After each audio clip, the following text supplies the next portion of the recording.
Well, hello, KJ Racing fans. Big news. The frame's powder coated. This pretty blue. It's kind of a metallic blue. I'll try to get a close up for you, but it's gorgeous. It's gorgeous. It contrasts well with the aluminum, so all the body panels are going to look fantastic. So the next step is just final assembly. I do the skid plates after paint because I rivet them in. So the next step is to just get your leftover aluminum or just a new piece of aluminum and outline it, whatever gap you want. I'm going just inside the outer edge, maybe 30 seconds in, because I want good protection. I want this pretty paint to get chipped up. So I'm going to trace it out, cut it. I do 3 separate pieces. I do one for the main floor, I do one for the rear section, and I'm going to make a removable one for the front in case we need to get to any of those pedal components. So get ready for the time lapse.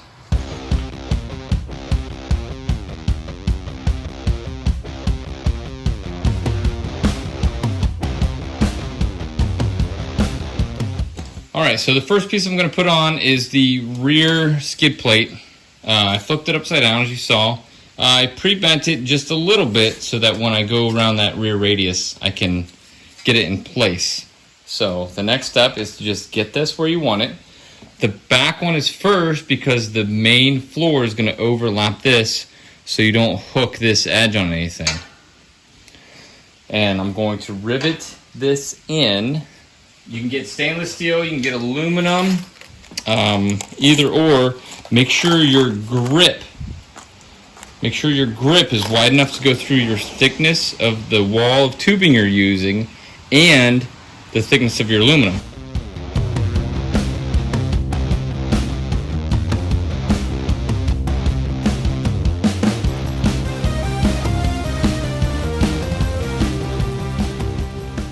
All right, so riveting is actually pretty easy.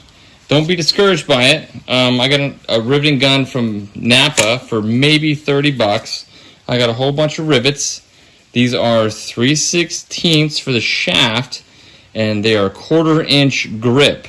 So just load it into the gun, slide it into your hole. Now I've only drilled 2 of these out because once you have 2, then you can just drill the rest of them and it'll hold itself in place. I'm actually get rid of some of this debris. Pop the rivet into there. Give it a couple cranks. And it's just going to pull itself flush to the bottom of your chassis. So I did opposite corners. Clean this off, put that in there. Rivet gun. Smash. Smash. And then it'll automatically pop it off when it's tight. Like that. And there we go. Now we can drill the rest of these holes out, get it riveted in, and the rear end skid plate will be done. Alright, so there's a finished product for the rear skid plate. I spaced these out about every 6.5 inches. I just kind of divvied it up. I didn't put any on the very end because I got enough of a bend here where I didn't need to. So now it's on to the main floor. I've already cut the piece, so it should just be laying it on, clamping it, marking it, drilling it, and then putting the pop rivets in. Alright, so your floor piece should be cut. It's as easy as just laying it into position. And then you want to clamp this a lot so it doesn't move when you're drilling it, making sure it is perfectly, exactly where you want it. Make sure your overlaps are where you want them, and then just drill it and rivet it. It's that easy.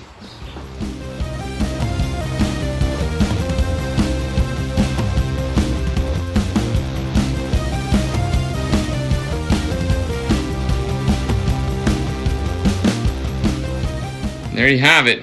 All the skid plates are installed. I didn't do this time lapse on the front one because you already saw 2 of them. Just trying to bend it up that little slope there. I may add some rivets. Right now it's removable, just in case I have any trouble getting the pedals in, but I don't see any problems with that. and I ran out of rivets. So it's rib nutted in for now, but if it gets to be too much, I'll just put some rivets in there and lock it in. But look at this, nice flat bottom, got some skid plate. Again, this is made out of 2mm aluminum, which is, according to the technical specs, what you need. The technical specs do say it needs to be sealed.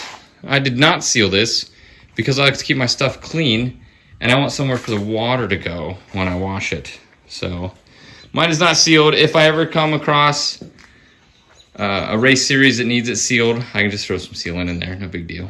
But now it's time to flip it over and get to the real work. All right, guys, so I know chassis painted, we're all ready to go, but there's some stuff you gotta do before you can just assemble it. And I should have been doing this while it was at paint, but I was working on the KTM. So, for the rear hubs, all right, I got a big bag full of these. I got a whole bunch of these roller bearings so we can rebuild these. The first big thing I saw was that the Zerk fitting is missing. So I went and got some Zerk fittings. If you're the proud owner of a Polaris Outlaw 500 or 525 that has the Zerk fittings, these are just 6mm Zerk fittings, and you can get them at Napa Auto Parts. Now, how this works is the bolt rides in a sleeve, bushing, whatever you want to call it, right? And then inside here, these are the bushings. So you crank that full of grease. This slides on the plastic bushings. These top ones are actually good, so I'm going to leave them in. This must have been recently rebuilt and the Zerk fitting not put in. So we'll get that, put the Zerk fitting in, and that'll be ready to rock. Obviously, I cleaned it out, inspected it, made sure it was good. So for the bottom one's a little different. You pull your bolts. You have these little grease cap sleeves. Don't lose these. You've got your same little spacer, bearing, bushing, roller thing, whatever. Now check this out. See if I can get you in here close enough to see it. All right, so in here, in there, there's supposed to be roller bearings. So you can see from the very edge to about an inch in, there are no roller bearings. That is supposed to look like this. See all those roller bearings? Those are completely missing from our assembly. Completely missing. So we've got to punch this whole thing out and press this one in, and there's one on each side for both hubs. You want to have your parts good because you just spent a whole lot of time building this, and you don't want to destroy something just for not taking your time and building it correctly. I'm in a hurry. I can't wait to drive this thing either, but it's got to be done right. No shortcuts. All right, so obviously these have lived in here for a long time, and they're not wanting to come out. So anything that's a circle, bearings, whatnot, if you cut that circle, it'll loosen up everywhere else. I can't get a Dremel in there. I can't get an angle grinder in there.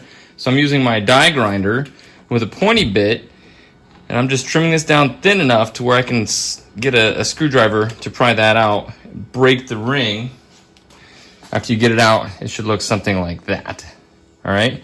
Now, it's aluminum hub, so don't dig too deep into the aluminum, but at the same time, it doesn't matter because you're pressing a new metal bearing in.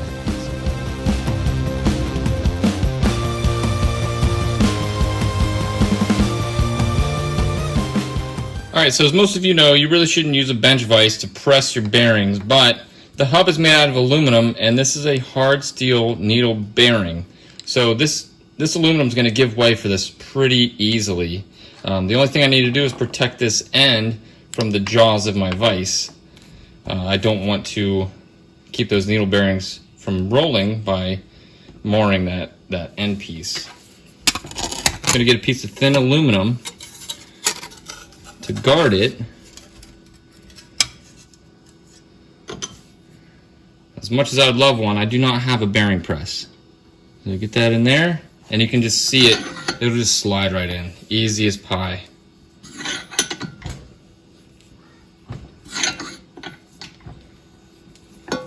vise is already squared out. That aluminum's keeping it from getting messed up. And we're just gonna bottom this out. You're not gonna torque it onto the hub, but you're gonna take it right to the hub. Pull that, and you can see it's nicely pressed in there. Our roller bearings are really nice. Do the same for the other side, and then we gotta put the seals on. So when you're pulling these out, if you can, save your seals. The new bearings did not come with these. All right, so these bearings are T0617P510. They come like this, and this is what you need to rebuild your rear hubs if you're driving a Polaris Outlaw 500 or 525. Next up is to clean up this grungy shaft, or bushing, sleeve, whatever you want to call it. Our bolt is good. I just took sandpaper and went to town until it was clean. And finally, they are roller bearings, so you're going to have to pack them. Just get you a little bit of, I use Mobil 1 synthetic, kind of just universal stuff. Now the top has that Zerk fitting, so I don't have to worry about it, but we do want to get plenty of grease in these bottom ones. Now, since there's two bearings on either side, you can kind of fill the middle with grease so that those bearings always have plenty of lubrication. All right, now you just take your sanded shaft, slide it right into there, put your seals on either side, try excess off of there, put your bolts in, and there you have it. Fresh rear hub. Now I didn't need to change these big bearings. They're running just great. They're nice and tight. They don't let the axle slip around. And they're pretty big bearings, so they should last nearly forever. There's two of them in here. Yeah, and that's it. This is why I don't make my own stuff. These are so inexpensive, and you can rebuild them.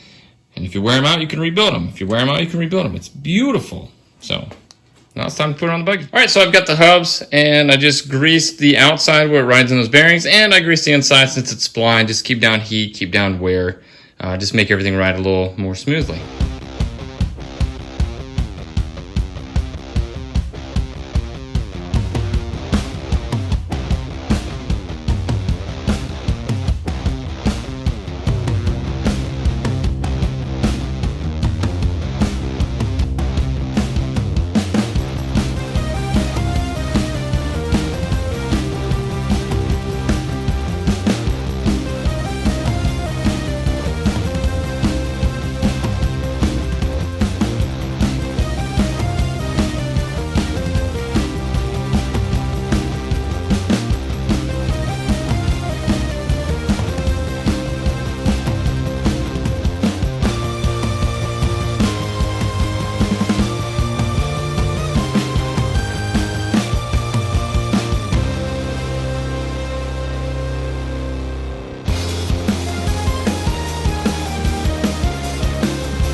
All right, so the biggest reason that I mount my computer on a bezel is that you can pull it out, you can hook up all your wiring, and then your wiring just sits behind your dash, out of the way of your feet, out of the way of the top, and you can get in here and wire tie it from the side if you want, and it just makes all your wiring so much easier. You can run everything just a little longer so you can hook it up and get it out of the way for final assembly.